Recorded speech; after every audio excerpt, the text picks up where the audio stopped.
I have been diagnosed with a delusional disorder, as I incessantly claim to perceive the sin values of everyone around me. The false heiress, Tsinua, bears a score of 99 above her head, while my parents possess a score of 87, and I, myself, am marked with a 0. They have confined me to a psychiatric hospital, where Tsinua whispers triumphantly in my ear, "Sister, your virtuous life now belongs to me." Little does she know, within the confines of this institution, every patient bears a value of 100 above their heads. They gaze at Tsinua with avaricious eyes, as if she were the most delectable dessert. The family doctor put away his stethoscope and, with a heavy shake of his head, addressed my parents. "Mr. Lin, Mrs. Lin, the delusional symptoms of your daughter are intensifying." I sat on the sofa, coldly observing the scene before me. My dear sister, Tsinua, nestled in our mother's embrace, cast timid glances my way. Her eyes rimmed with red, as if I were a feral beast poised to pounce. Above her head, a glaring crimson number, 99, flashed wildly. In stark contrast, my exceedingly disappointed parents bore the number, 87, above theirs. Since the day I turned 18, I had been able to perceive the numerical representation of sin hovering above each person. The higher the number, the deeper the transgression. My life remained unsullied. Hence my value stood at 0. Yet Tsinua, the impostor who had been mistakenly raised in our family and enjoyed 20 years of opulence, bore a number that threatened to breach its maximum threshold. I had endeavored to convey to my parents that Tsinua was not the innocent darling they believed her to be. She engaged in bullying her classmates, deftly framing me for her misdeeds. She pilfered design drafts from the company to sell to our competitors, conveniently leaving my fingerprints behind. She even callously pushed my beloved cat from the rooftop after raising it for years, yet feigned innocence with tears. Each time I pointed at her number, 99, and screamed in protest, I was met with deeper disappointment and impatience from my parents. "Lin Wei, how long will you continue this ruckus? Nua is your sister. How could we have given birth to such a venomous daughter, unable to bear even the slightest good fortune for her sister?" In their eyes, I had become a twisted, jealous lunatic. Today, they had finally resolved to act. My father approached me, his gaze a tumultuous blend of emotions as he handed me a document. Wei, perhaps a stay in the sanatorium would do you good."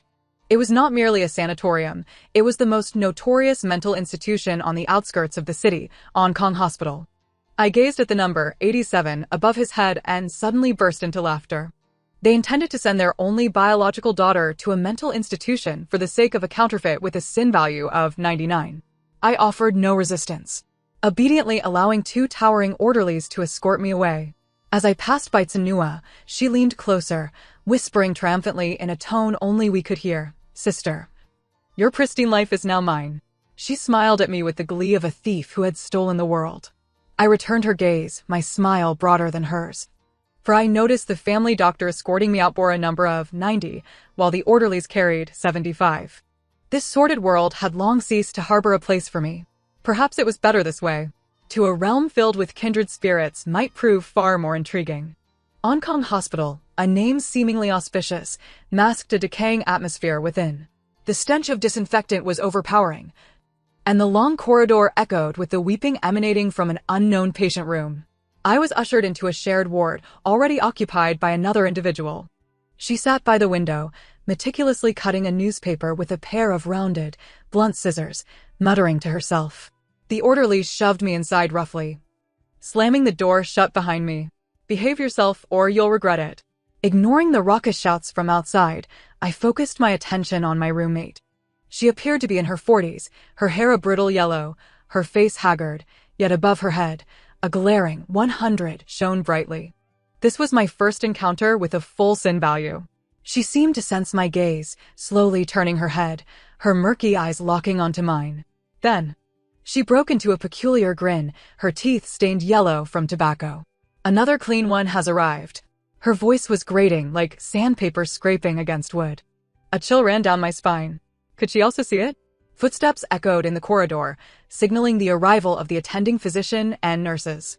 My door swung open, revealing a bespectacled doctor with golden-rimmed glasses, exuding an air of refinement, yet his number loomed ominously at 88. Trailing behind him was the head nurse, her value marked at 85. "Bed 13, new arrival, Lin Wei, the head nurse succinctly introduced. The doctor adjusted his glasses, his gaze lingering on me for a moment. Not as if examining a patient, but rather appraising a commodity. You seem quite normal. He offered a gentle smile. Miss Lin, welcome to Hong Kong. Here, you will receive the finest treatment. I regarded his duplicitous visage in silence.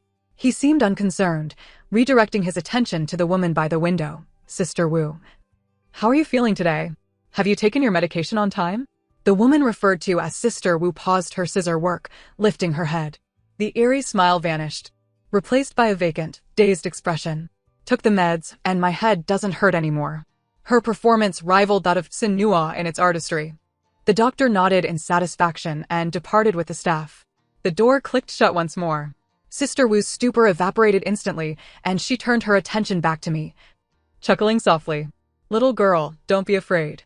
Here, being clean is a good thing. I furrowed my brows, perplexed by her words. Being clean means they won't set their sights on you. She lowered her voice, gesturing towards the ceiling, and it's clean enough to make one want to dirty it. With that, she returned to her newspaper cutting. I settled onto my bed, yet turmoil churned within me. This place was far from a mere mental institution. As evening descended, the hospital extinguished its lights. Darkness enveloped the ward, and the pale moonlight outside cast the shadows of the paper figures Sister Wu had cut onto the wall. Clawing and menacing, I lay in bed, wide awake.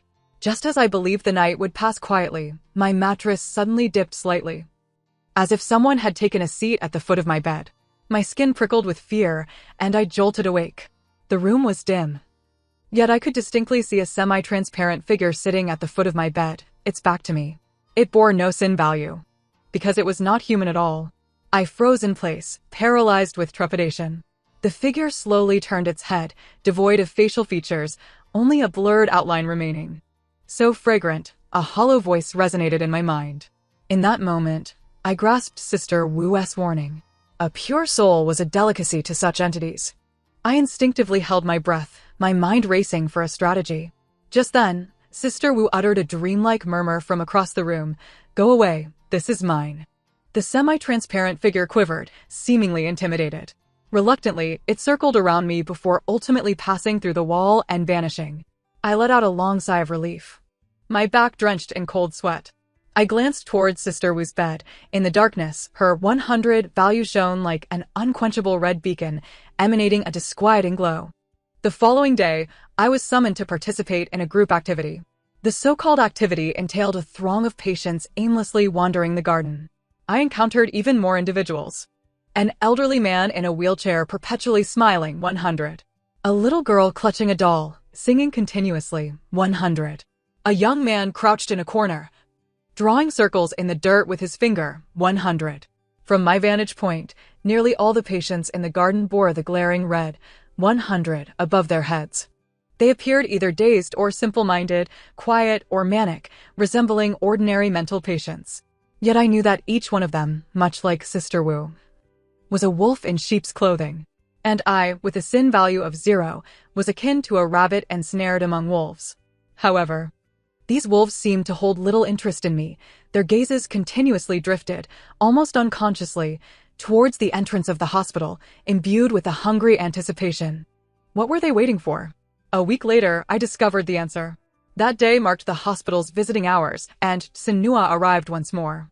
She wore a white Chanel dress, my favorite, a gift from my father on the occasion of my coming-of-age ceremony. Now it adorned her figure. She carried an exquisite fruit basket, her face etched with impeccable worry and concern. Sister, how are you? Both Mom and Dad miss you dearly. As she entered, the entire garden fell into an uncanny silence. I noticed the smiling old man, his wheelchair abruptly halting. The singing little girl ceased her melody, and the young man drawing circles froze, his fingers suspended in midair. All the patients, their gazes once dull and vacant, turned in unison to fixate on Sinua.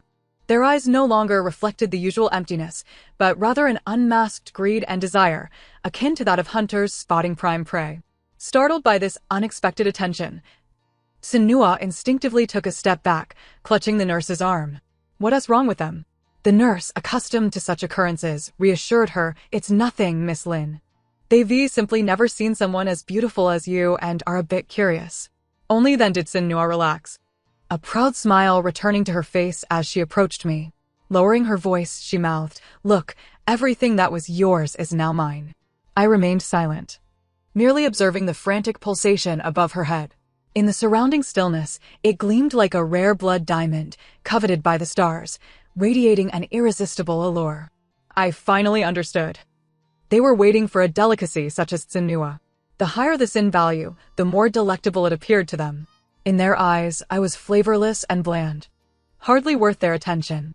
Tsinua flaunted her newly acquired diamond bracelet, recounting her parents' plans for yet another vacation, her words dripping with the triumph of a victor. She presumed I was envious and furious, unaware that I was merely witnessing the opening act of a grand performance. "Sister, why are you silent? Have you turned into a fool during your stay here?" Tsinua, noticing my indifference, pushed me lightly. The moment her fingertips grazed my arm, an unexpected turn of events transpired. The smiling old man, who had been sitting in his wheelchair not far away, inexplicably glided towards us. His smile remained, though it now appeared frightfully sinister. "Young lady, your bracelet is simply exquisite," he rasped, his bony hand reaching for Tsinua's wrist. She recoiled in terror, letting out a scream. "What are you doing? Don't touch me." The nearby nurse swiftly intervened, admonishing, "Mr. Chin, you mustn't frighten the visitors. Return to your place." The elderly man, referred to as Mr. Chin, momentarily blinked, obediently turning his wheelchair to glide back to his original position, all the while muttering, "So beautiful, so fragrant." Sinua's face drained of color, clearly shaken. Her earlier bravado evaporated, and she hastily declared, "I'll come back next week," before bolting away. Once she departed, the garden's atmosphere reverted to normalcy. The patients resumed their activities as if nothing had transpired. Yet, I clearly observed that as Tsinua left, several patients bore expressions of insatiable greed, mirroring that of Mr. Chin. That evening, Sister Wu, while crafting paper figures, casually inquired without looking up, "Is that girl who came today your sister?" "She's a false sister," I corrected her. Sister Wu snipped the head off a paper figure with a decisive snip. TSK, truly a rare find," she mused. "It's been ages since I've seen such a delectable one." My heart skipped a beat. "What exactly are you people?" Sister Wu paused her cutting, raising her gaze, a flicker of complexity crossing her murky eyes. "We are the Sin Eaters." She revealed that the patients in Onkong Hospital were not ordinary souls. In life, they had either perpetrated heinous acts or harbored deep-seated vendettas. Their spirits tethered here by a peculiar rule, feeding on sin. The higher the sin value, the more alluring the individual became to them.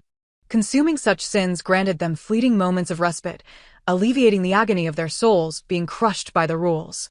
The hospital's director appeared to be aware of their existence, employing special means to confine them here and frequently luring in high-sin individuals for some form of transaction. "That bespectacled doctor and the head nurse are accomplices," Sister Wu scoffed. "They are responsible for enticing food into our midst while we indulge.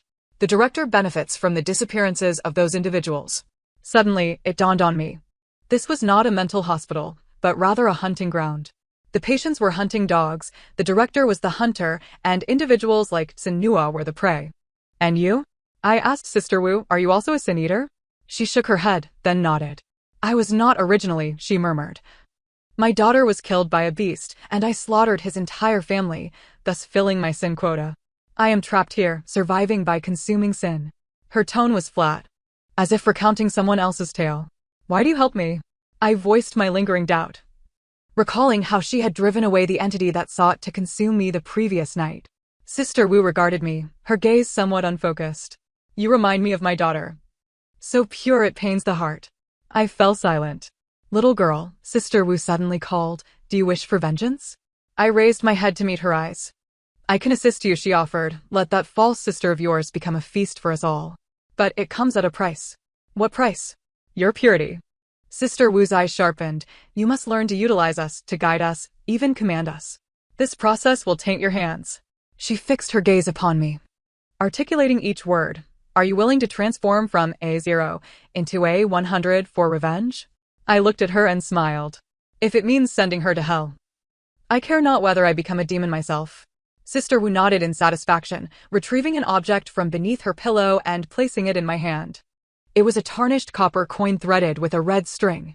This is a token, she explained. With it, you can communicate with us. Remember, they only heed the commands of the strong or the allure of greater temptation. I gripped the cold coin tightly.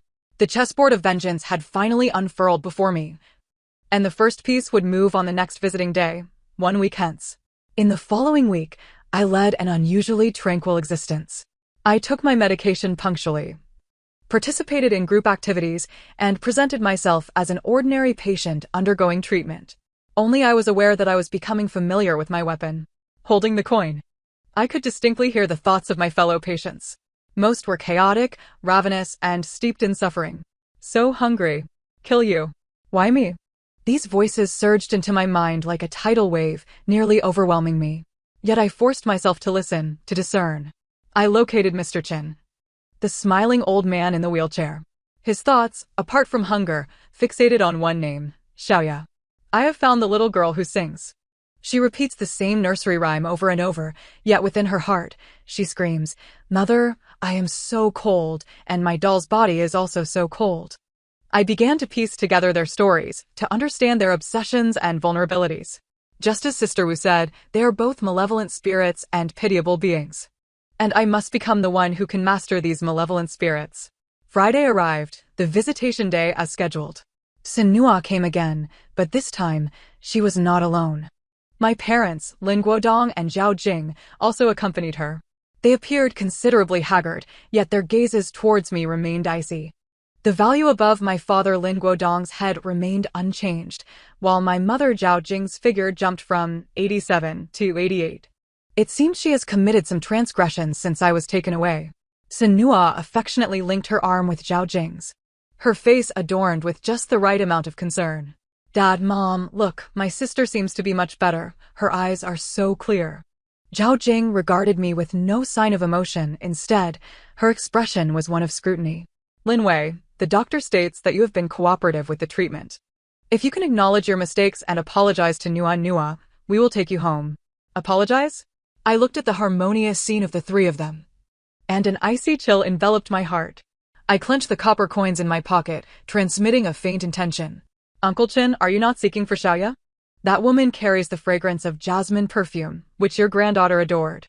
I was referring to Zhao Jing. I recalled that she had recently become infatuated with a niche salon scent, prominently featuring jasmine. Almost at the moment my intention was sent forth, Uncle Chen's eyes, which had been half closed, shot wide open.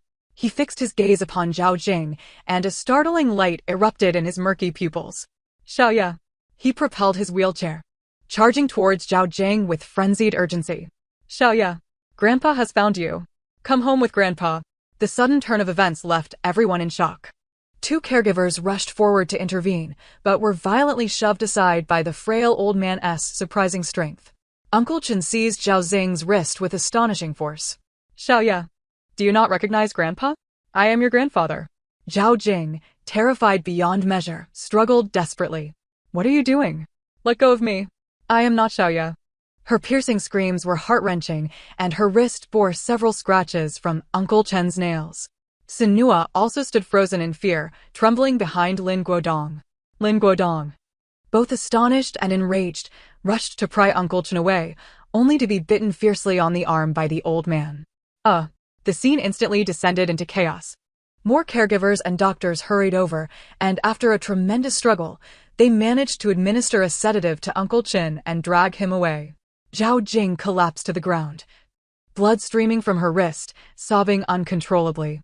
Lin Guodong clutched his bitten arm, his face ashen.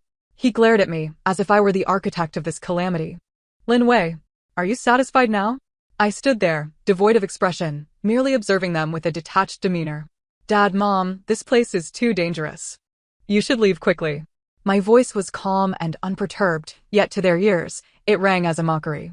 Ultimately, they left in disarray, even Sinua forgetting to continue her act of sisterly affection.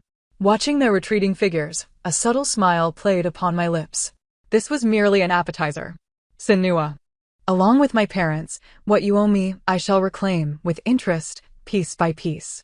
Uncle Chen was confined, yet through the copper coins, I could hear his contented sigh. The scent of Xiaoya is truly delightful. He merely brushed against Yao Jing, and it seemed he had found immense solace, which even dimmed the value above Zhao Jing's head from 88 to half. Thus, this was the essence of consuming sin. It wasn't he about devouring in the literal sense, but rather engulfing the energy born from the guilt of the other. Zhao Jing's sin included a portion of guilt and indebtedness towards me. Uncle Chen's obsession with his granddaughter coincided with this guilt, thus allowing him to consume it. Zhao Jing may feel a fleeting sense of relief, but the sins absorbed will inevitably retaliate in a more forceful manner one day. I began to anticipate the next visitation. However, I did not wait for the following week, but rather for an unexpected visitor. On Monday, Dr. Zhou, adorned with golden-rimmed glasses, summoned me to his office alone. The room was suffused with the scent of an exquisite cologne, yet it could not mask the blood-red hue above his head, marked at 88. Lin Wei, he stated bluntly. Your parents have arranged for your discharge. I was taken aback. So soon? I had thought they would at least wait until my condition worsened further. However, Dr. Zhou continued. Adjusting his glasses, a glimmer of sharpness flashing behind the lenses, I have declined. Why? Because I believe your condition holds significant research value. He rose and approached me, looking down upon me from his height. You seem to possess the ability to communicate with them, do you not? Alarm bells rang in my mind. He had discovered it. I do not understand what you are saying. I lowered my gaze, concealing all emotion. No, you understand. Dr. Zhou chuckled, a smile that sent chills down my spine. Last Friday, Uncle Chen's outburst was orchestrated by you, was it not? You influenced him in a manner that I have yet to comprehend. He reached out, attempting to touch my face. I instinctively stepped back, avoiding his advance. Do not be alarmed. Dr. Zhou retracted his hand, his smile deepening. I harbor no ill intent. I am merely a scholar filled with curiosity for the unknown. He circled me, as if appraising a rare artifact. Lin Wei, you are a treasure. A soul with a sin value of 0, yet capable of commanding a legion of malevolent spirits with a sin value of 100. Do you grasp the implications of this? He leaned closer to my ear, his voice laced with seduction. It signifies that you are the perfect vessel. A vessel? Onkong Hospital, along with its underground secrets, requires a new master. Dr. Zhou straightened, extending his hands, and I wish to extend an invitation for you to become my queen. I gazed at his face, flushed with excitement and the pulsating value above his head, now more pronounced at 88, feeling a wave of nausea wash over me. This man was even more deranged than I had imagined. He not only knew of the existence of sin eaters, but also sought to control them, intending to utilize me for his nefarious purposes. What if I refuse? I asked coldly. Oh, then you shall remain merely a patient. Dr. Zhou's smile turned frigid. A disobedient patient will invariably encounter many painful treatments awaiting her. For instance, electroshock therapy or frontal lobotomy. He was threatening me.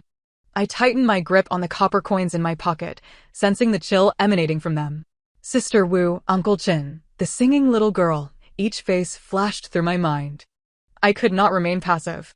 I need time to consider, I replied. Of course. Dr. Zhou returned to his executive chair. You have 3 days. After 3 days, I expect a wise response. Exiting the office, a chill ran down my spine. This path of vengeance was far more perilous than I had anticipated. Not only must I contend with Tsinua and my parents outside, but I also had to be wary of the serpent lurking within the hospital. That night, I conveyed Dr. Zhou's scheme to Sister Wu through the copper coins. After a prolonged silence, she finally spoke, her scissors snipping with greater urgency in the darkness. He wishes to become the new shepherd. After a prolonged silence, Sister Wu finally spoke, her voice imbued with a weighty gravity. Since the demise of the former director, the constraints binding us have significantly weakened. That hypocrite, Zhou Wenbin, has been incessantly seeking ways to reinforce these bindings. He has set his sights on you, intending to make you the new focal point of his power, effectively transforming us into his obedient hounds.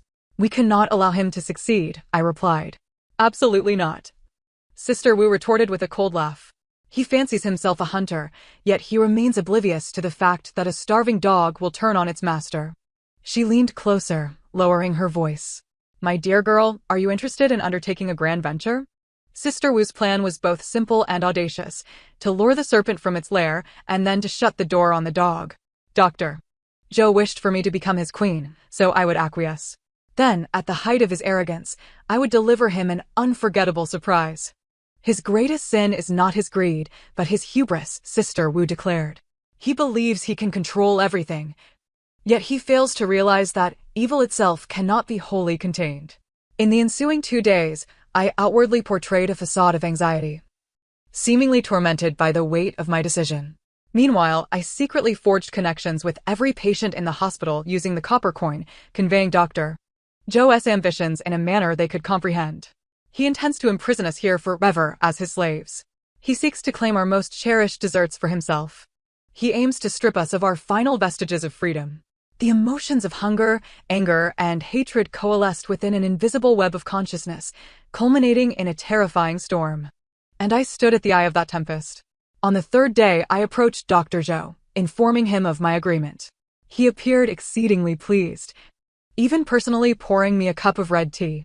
A wise choice. He adjusted his glasses, his eyes gleaming ominously behind the lenses. Lin Wei, you shall not regret this. Together, we shall usher in a new era. I lowered my head, feigning submissiveness. I have one condition, I stated. Speak. I want to witness you punish those who have wronged me. I raised my gaze, my eyes ablaze with the fire of vengeance. Sinua. And my parents, I want them to pay. This was precisely what Dr. Zhou desired. He needed a token of my loyalty, while I required a stage for my revenge. Not a problem, he readily agreed. I will arrange a special treatment and invite them to observe. You may indulge in the spectacle. He believed he held the reins of power. Unbeknownst to him, when he lured all his prey to the hunting ground, he too had become one of them. The special treatment was scheduled for Friday evening in an abandoned operating room located in the basement of the hospital. This place was steeped in the most profound malice, where the forces of constraint were at their zenith. On Friday afternoon, Lin Guodong, Zhao Jing, and Sinua received calls from Dr. Zhou. He spoke in a professional, authoritative tone, informing them of my deteriorating condition, which included severe self-harming and aggressive tendencies, necessitating a compulsory physical treatment, electroshock therapy. He kindly suggested that family members should be present to awaken my will to survive, or else the treatment could inflict irreversible damage on my brain. They fell for it, unhesitatingly agreeing to eliminate me as a nuisance. At 8 o'clock that evening, they arrived promptly at Onkong Hospital. Dr. Zhou personally welcomed them at the door and led them to the basement. Sinua clung to Zhao Jing's arm, her face betraying an uncontainable blend of excitement and cruelty. She was finally going to witness my torment firsthand. Lin Guodong wore a stern expression, yet the rapid pulsing at his temples indicated his inner turmoil. Following Dr. Zhou, they traversed the eerie corridors and entered the dust-laden operating room.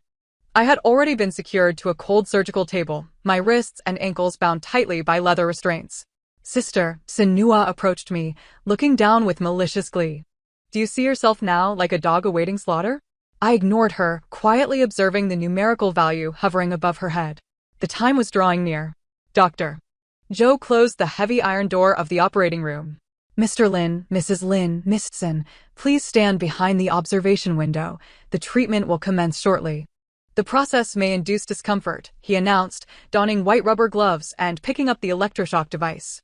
Sinua and the others obediently positioned themselves behind a small glass window, anticipation evident on their faces.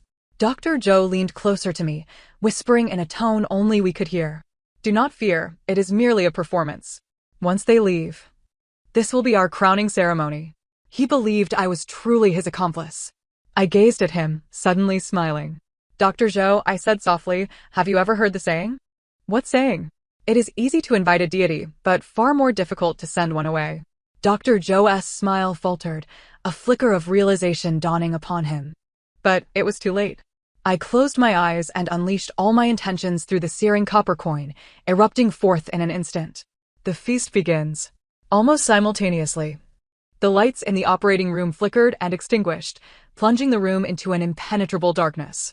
From behind the observation window, Sinua and Zhao Jing's screams echoed. What is happening? Is there a blackout? Turn on the lights. I'm scared. Dr. Zhou, too, was flustered, fumbling for the emergency lights, but finding nothing.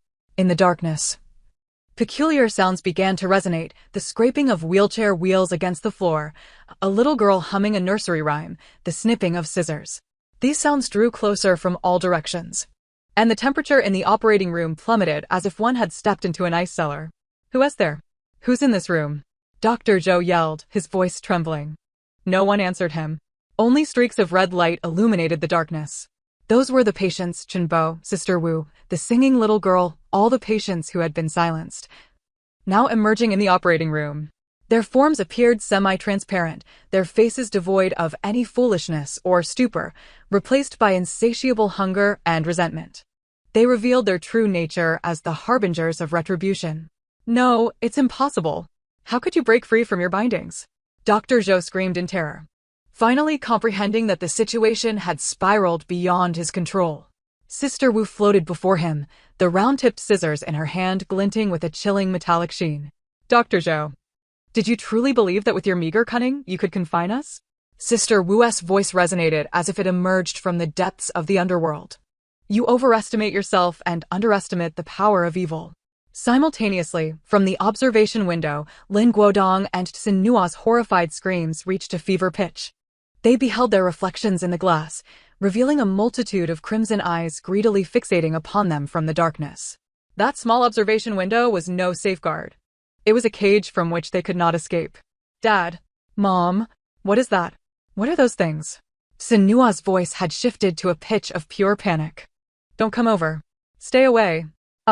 Zhao Xing's scream abruptly ceased. I beheld a vague shadow piercing through the glass, casting itself upon her form. The numeral above her head began to dim at a discernible rate, while her body convulsed violently, the spark in her eyes fading rapidly. Lin Guodong yearned to save her. Yet he was ensnared by another shadow that emerged from the wall, entangling his legs. The numeral above him also became the target of the gluttonous sinners. Most tragically, however, was Tsinua. Her delectable allure attracted nearly half of the ravenous sinners present. A singing little girl floated before her, presenting a tattered doll from her embrace. "Sister, play with me." Sinua's heart sank as she noticed that the doll's face had split open, revealing sharp teeth. "No!" Her scream was drowned in the frenzied revelry of the damned. Meanwhile, Dr. Zhou found himself firmly trapped by Chenbo and Sister Wu. "Let me go. I am the director. I command you." He continued to struggle in vain. Chenbo's wheelchair collided with his leg, the force eliciting a cry of agony as he fell to his knees. "You are not our master," Chenbo smiled, revealing a set of gleaming white teeth.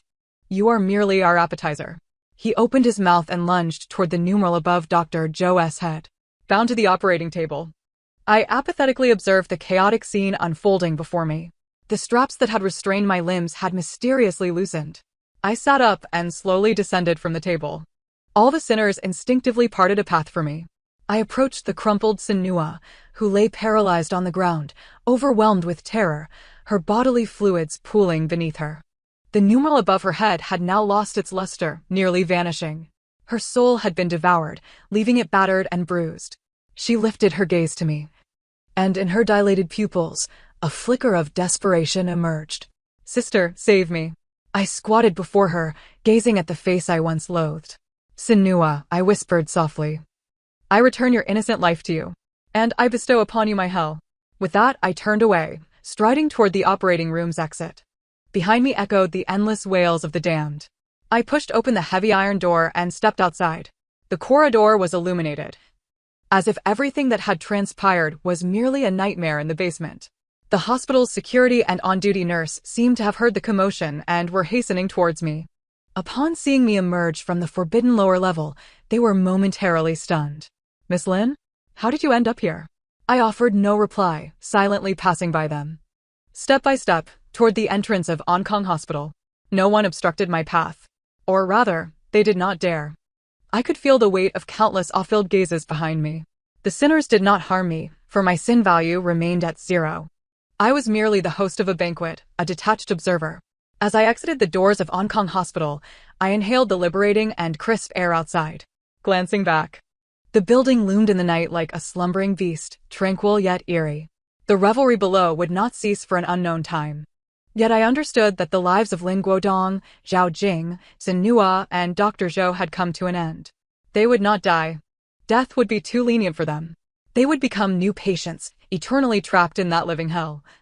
Gnawed upon by sin day and night until their souls were utterly rendered to nothingness.